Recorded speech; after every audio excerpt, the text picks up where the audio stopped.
Good afternoon, dear church. It's a pleasure for me for this God-given opportunity to share something that most of us know and probably few things that we may not be aware of, and to remind you about the things that are already known to you. And so we will begin our message today for the title, Gift for Life. If I should ask each of you, how many of you love to receive gifts? May I see your hands?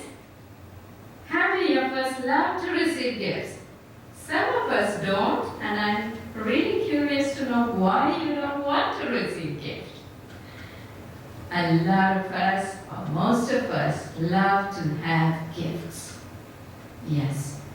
And whenever we receive a gift, we always do want to treasure it. Isn't that right? We treasure our gifts. And now let's look into ourselves and think about the various gifts that we have collected over the years, probably. And what would be one gift that you would really treasure for life? Is there someone who wants to share? Is there one gift that you want to treasure for life? Probably you're thinking still. And I would put this question to you.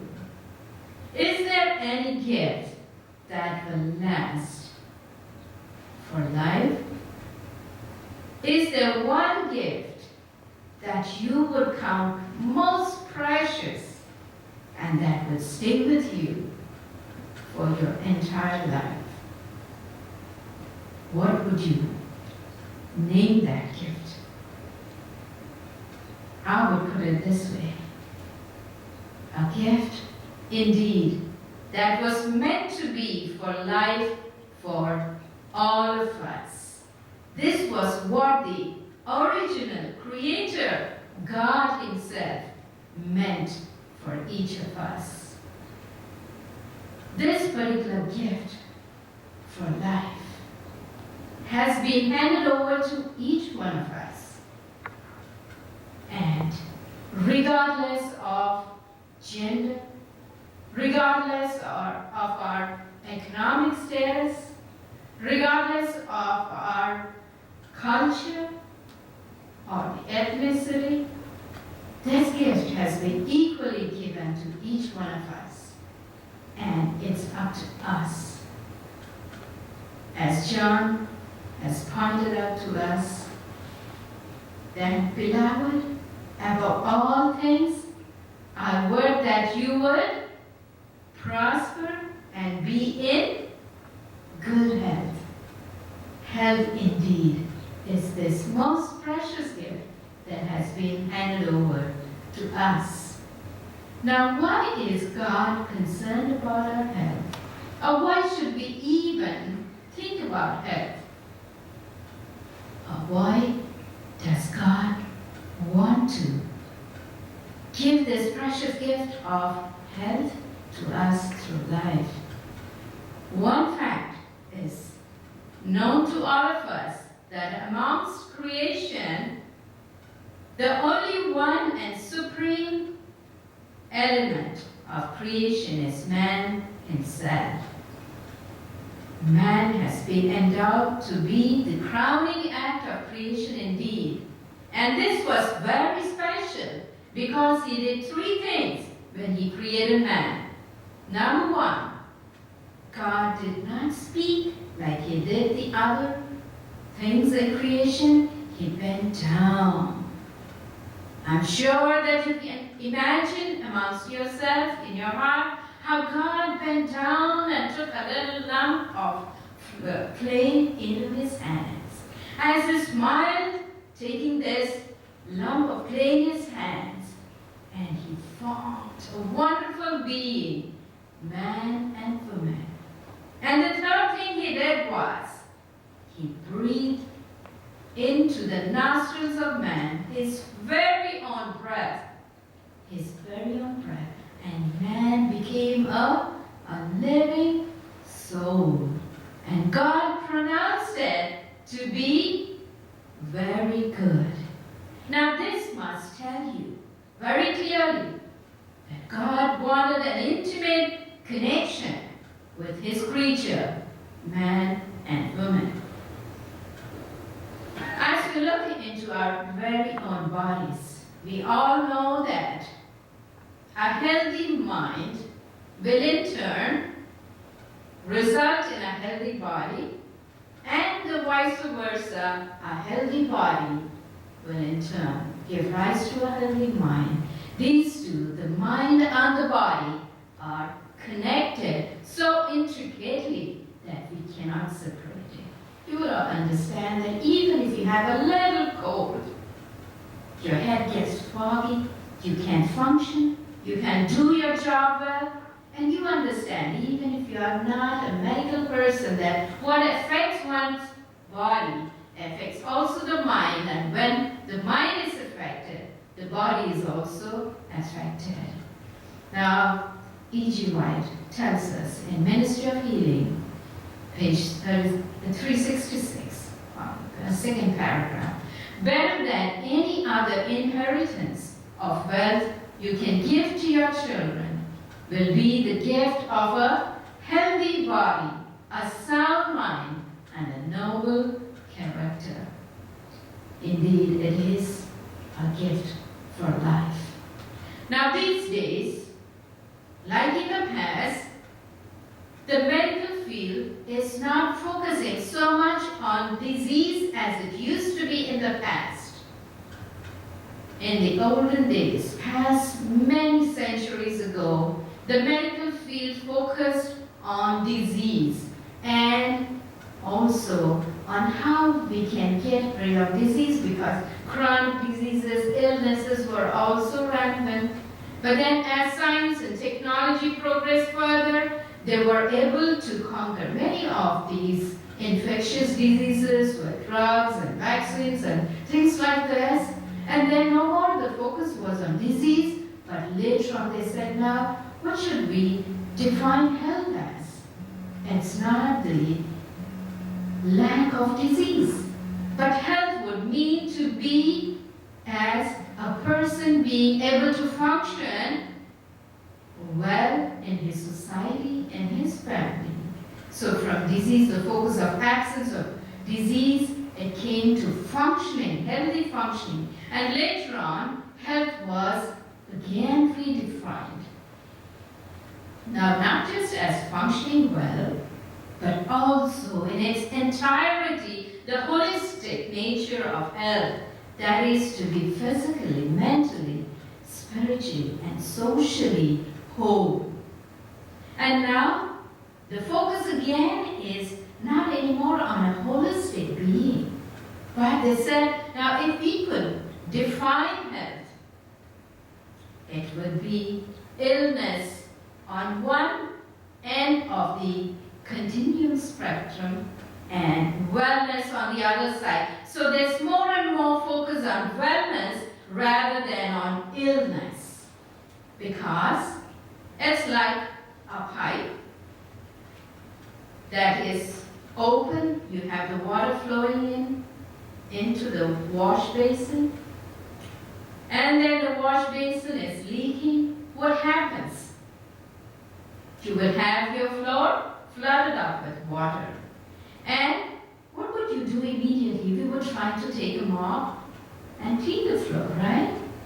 But how good would it be if we do not turn the faucet off and keep mopping the floor? Don't you think it's foolish?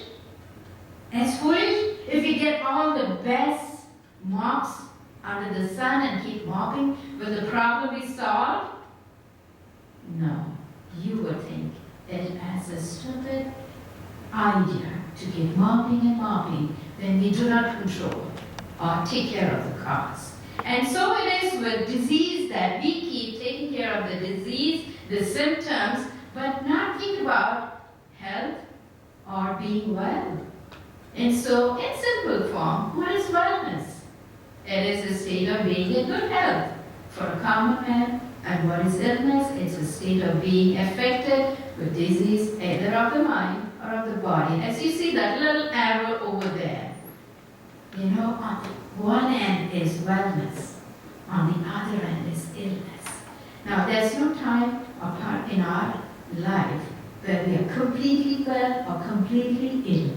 Sometimes we are in between. And there's a whole new science now. We won't go into detail about that. Let's go into our topic, health being a gift. Now, health is a gift from God and a lifetime saving. Now, I want to stress on this point, health is a lifetime saving. Think about all the things you do to treat yourself. How much money would you spend once you become ill? How much money are you putting in towards your medical insurance? How much money would you spend once you get to the doctor, into the hospital? And think about all of the expense that you're going to incur versus the amount of money you're going to put in towards your wellness. Isn't it just a fraction in comparison to the amount you're spending in providing for your illness? Isn't that a lifetime of saving? If you spend very little on your body for you to maintain wellness.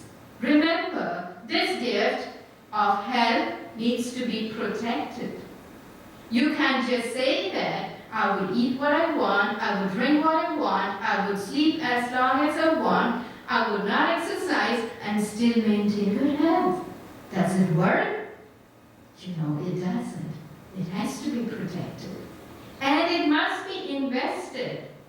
You know of the saying, what is not used will be lost in no time.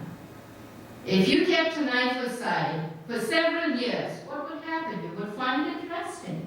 And so also with the body, a body that doesn't exercise will rest too. So it must be invested. Any machine that's kept aside for long, you know, will run into out of use. And it also must be worked on a continual basis and multiply the savings of health. Let's look at disease. Now, what's disease? Is it just an accident we just inherited? Or it comes to us just as we pass by? I'm sorry. Disease is not an accident. It is earned by each one of us. I want to stress on this. Disease is earned. We go by it. It just doesn't happen. And it is earned either by ignorance on our part or because we care less about ourselves. This morning in our Sabbath school lesson, we have read Thou shalt not kill. We know that thou shalt not kill applies like we don't go out to kill others, but how about killing our own selves by not doing the right things to keep us alive and in good health? Yes, we murder ourselves slowly. No problem happens to us by chance or by fate. We get what we work for and invest in. We want good health, we need to work for it, we must invest in it. And we must take ownership of our diseases.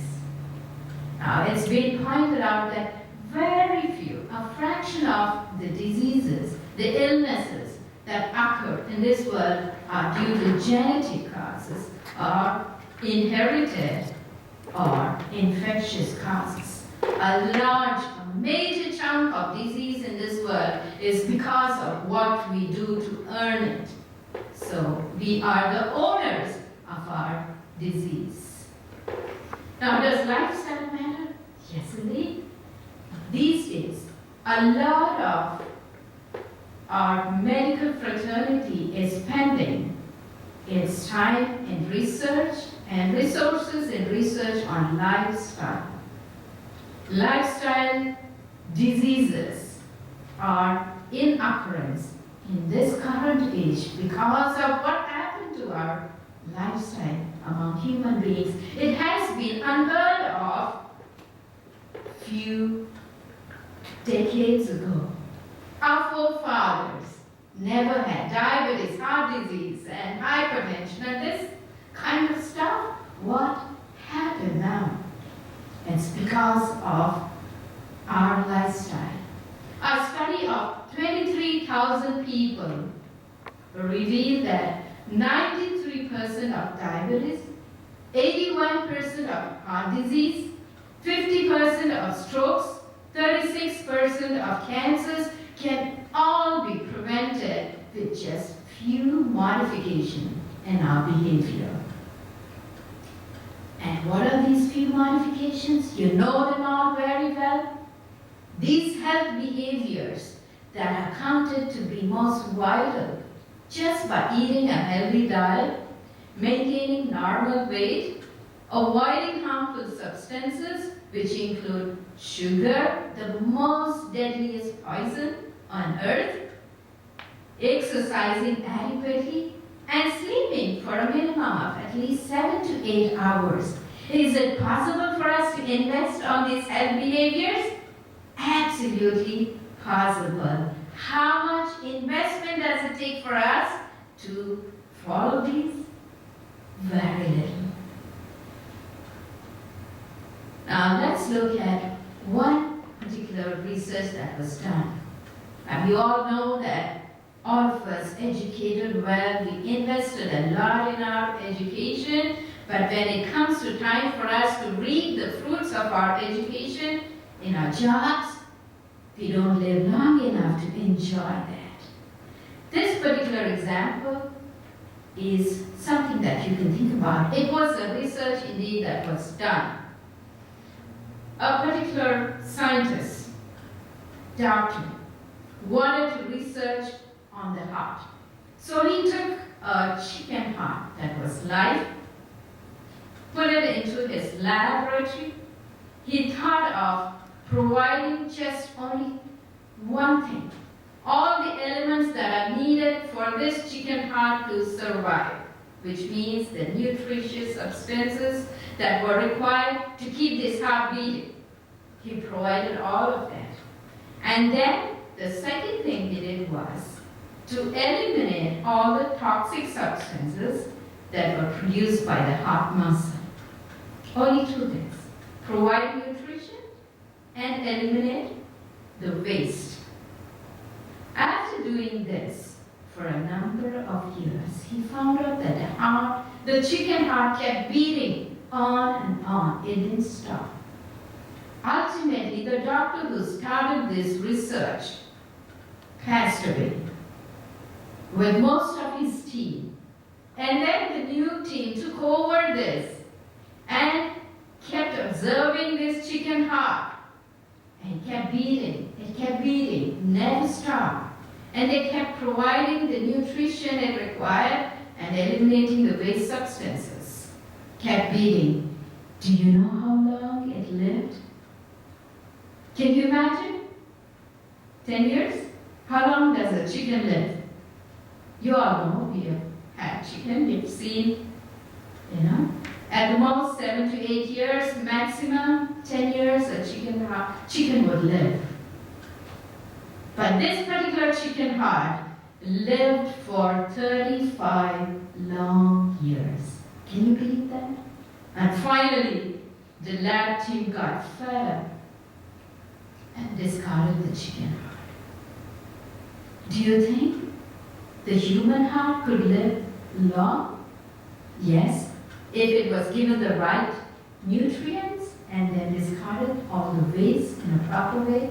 Yes, it does. And how much does a chicken heart weigh? As given over there, it only weighs about 6 grams. And what about the human heart? It weighs about 310 grams. You would require 52 chicken hearts on one side to one human heart. Isn't that astounding?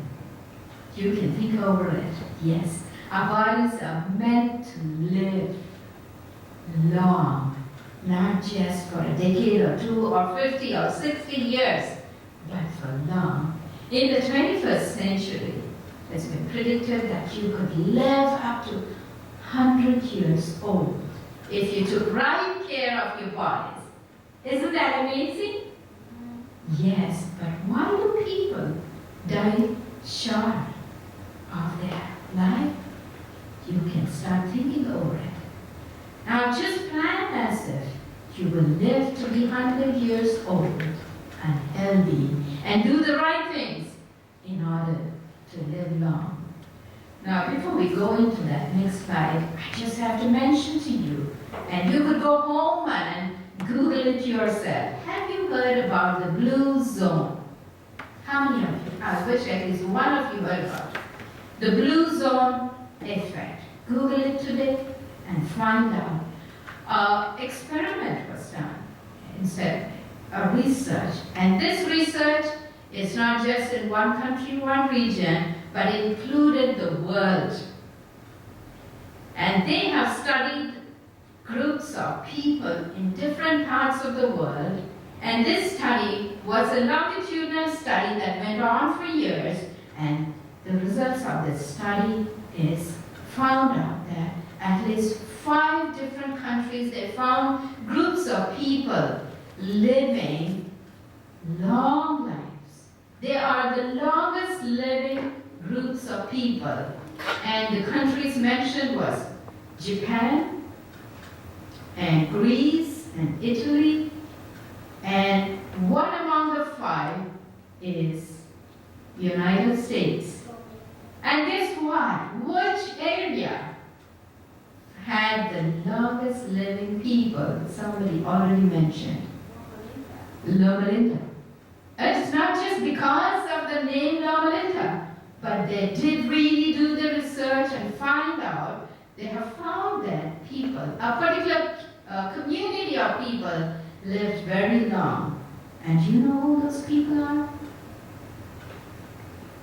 They were supposed to be the Seventh-day Adventists, not the new Seventh-day Adventists, not the recent generation, but the older generation of Seventh-day Adventists, and some of them are still living till today. And you could Google it out and check me and see. And what is it that they found in all these areas of people? What was in common? Either Japan, Italy, Greece, or United States. They found these 5 health behaviors in this group of people. Number one thing they found was that these people largely had plant-based diet. They had plant-based diet. The next thing they found out was that they exercised regularly and they rested adequately. They consumed what was right for their bodies. They avoided the obnoxious, the harmful elements in their body. And the last thing they found out was they had very rich spiritual and social network. What is this rich spiritual network that Seventh-day Adventists enjoy? It's the church. It's their religion that keeps them healthy and happy. You could go back and study for yourself. Does church going matter? Yes, it does. It has proved to be one of the items that work towards their longevity.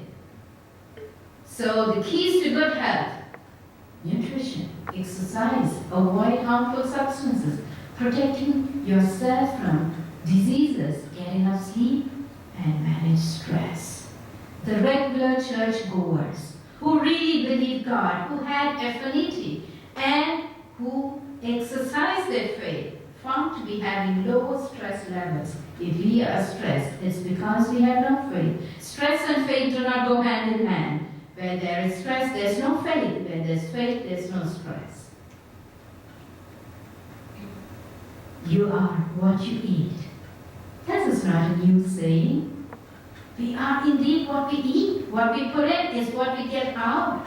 If we put inside our bodies the carcasses of animals and birds, If we consume diet that is largely made up of dead elements, we can expect vigor and life and health.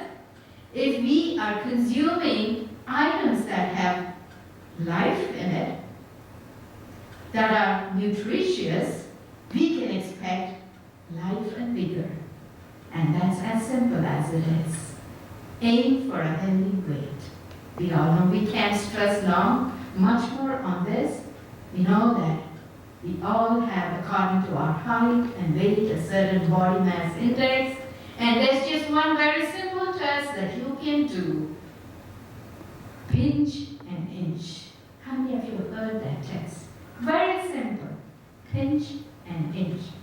That means grab hold of the abdomen, the fat at your mid-level of your abdomen, and see how much of fat you get inside. If you get, after pinching your abdomen more than an inch, remember, you are at risk for a heart attack. A very simple test, pinch and inch. What is the best way to maintain healthy weight? We have lots of kinds of programs that are coming out, pills and all that. We won't go into detail. Just the simple things that we mentioned, health behaviors, if we indulge in, will help us to maintain healthy weight. And maintaining a healthy weight through just healthy eating and exercising. What we put in and what goes out should balance it for us to maintain a healthy weight. If what we put in is more than what we put out, it has to stay stuck somewhere inside our bodies. And be physically active each day. These days in this great country, US, they're making computers to be on a treadmill. Do you know why? So that they'll exercise while they're on computers, so that they wouldn't be sedentary. They're trying to keep their computers on a height so that they would stand and do their work and eliminate chairs in certain places so that you would get more active. And how much of exercise is needed for us? They used to say about 30 to 60 minutes of moderate activity will be required, or 2 miles if you could cover in 30 minutes would be good. But there's another recommendation. They say that an hour of exercise each day is even more better for our bodies. And let's go into taking this nutrition test. I'm sure all of us can do it. It's not difficult. Just have a good look at that picture and tell me how many colors are there in that slide.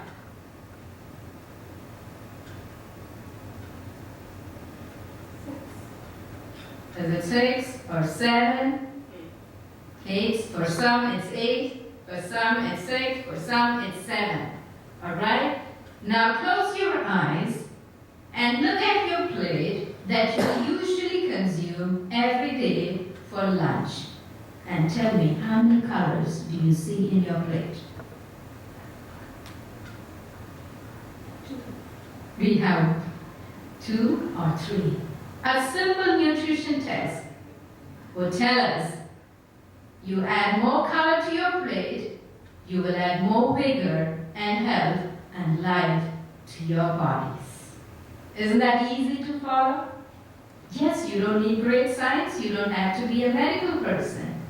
And consume more items that have life, that means which are raw and less cooked, where you kill the life vitamins.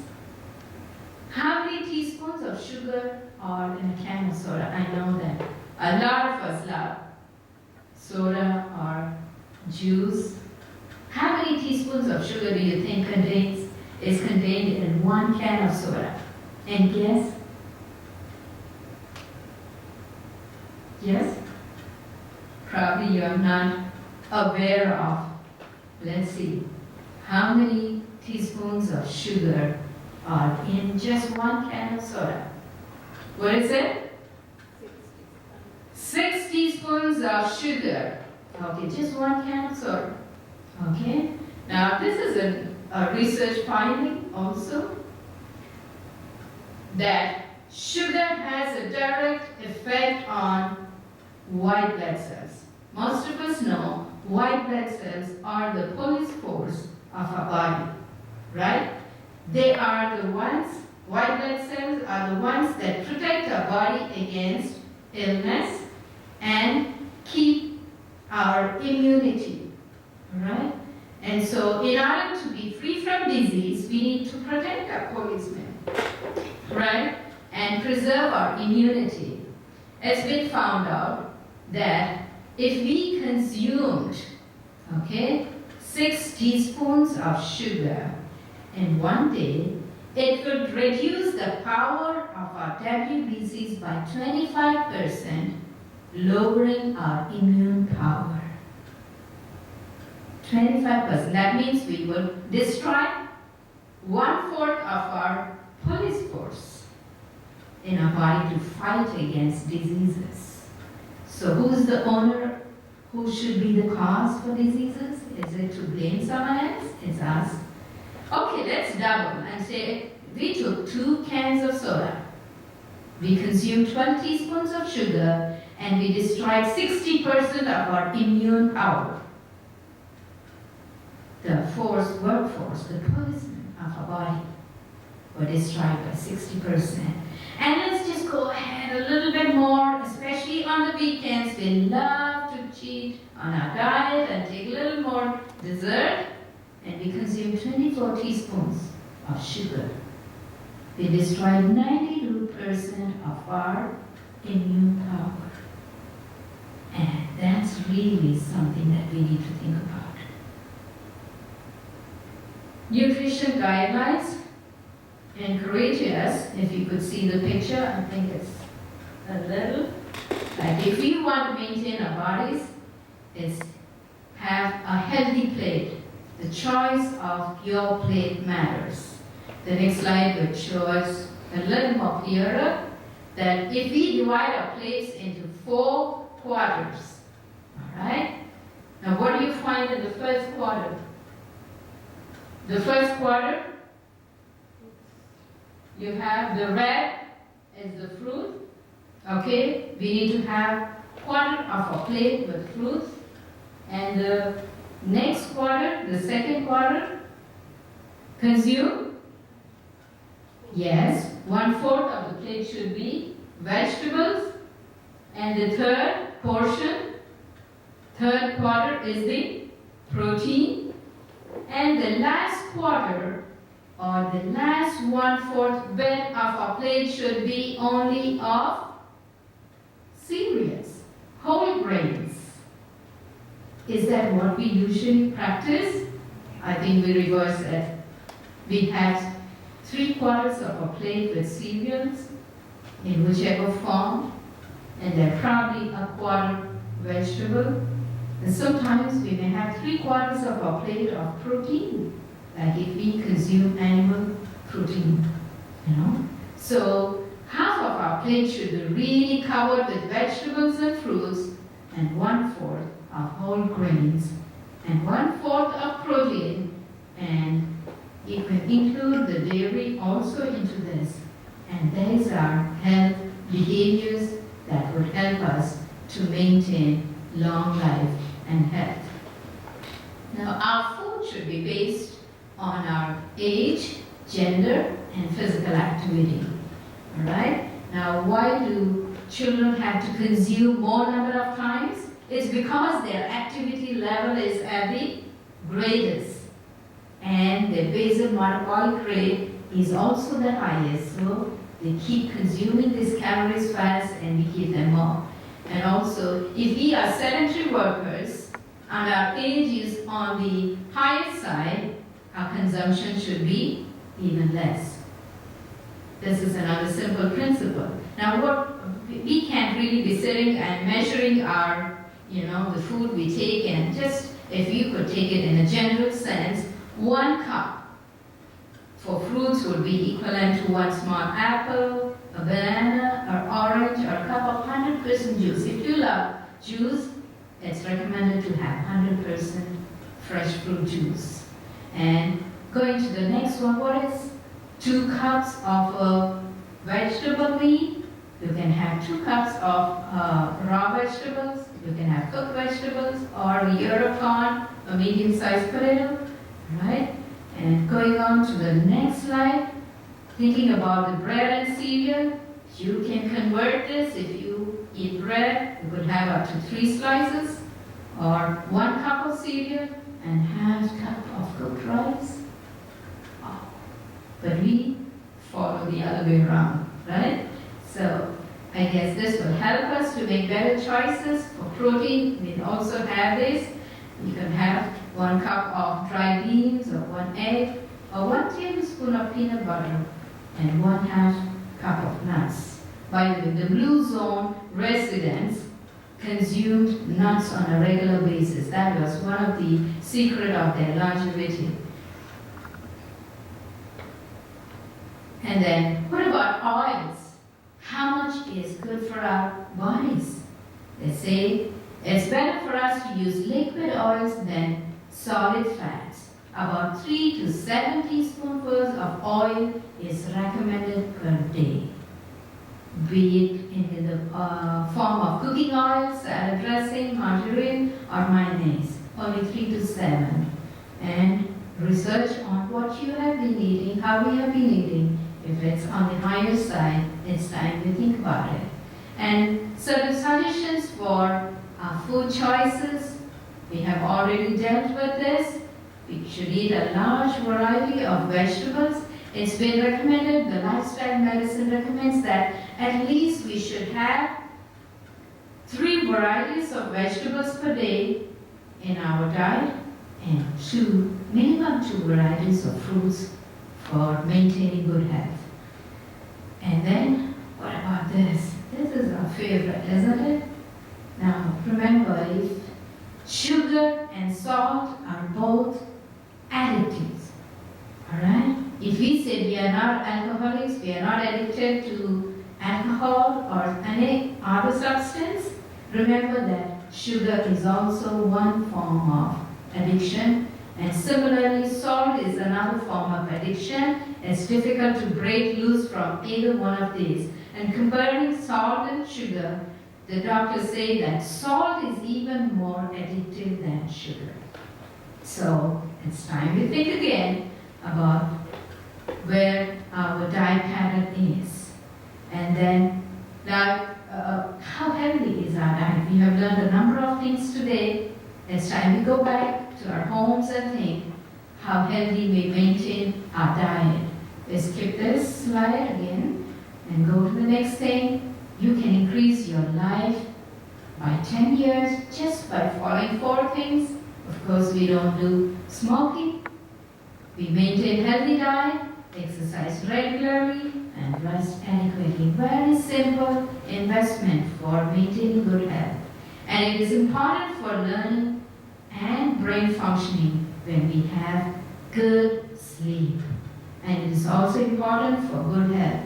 It's better to go to bed early and rise early than to go to bed late and wake up late. Because of all the circadian rhythms that are involved in our brain that help in rejuvenating our bodies and our minds, it's better we go to bed early.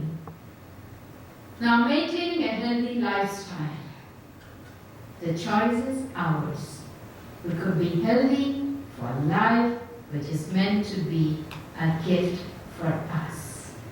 Let's just watch a tiny bit of this video, how to build a strong immune system.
don't miss anything. And remember to check that off and see what's next.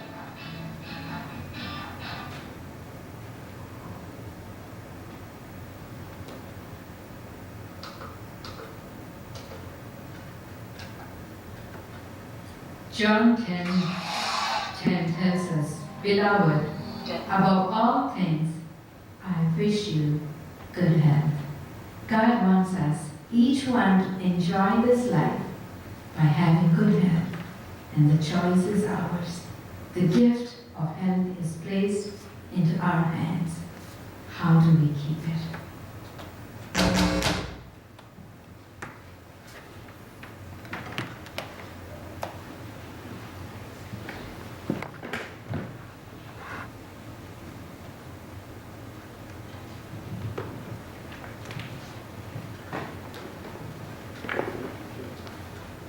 Life is God-given gift to each one of us. To sustain it is in each of our hands. May God give us wisdom as we contemplate in these words. To close with, let's all join and sing the song called Be Glorified. In my life, Lord, be glorified. Paul says it absolutely very clearly. Either we eat or drink, do it to glorify God and God alone. That's the song that we want to sing. In my life, Lord, be glorified. Be glorified today. That would be our closing song. Let's all stand and sing the song.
Thank you, Jesus, for the wonderful words of life. Life is precious in your sight. We live only once, but may we be able to live to glorify your name. Lord, thank you for each and every one who's brought out before the throne of grace. Thank you for blessing us. Help us, O Father, we will regain our strength for this week. And if this time really, we could be able to come on another Sabbath, that we could seek your face in your sanctuary. Till then, may your presence go with each one of our hearts. In Jesus' name.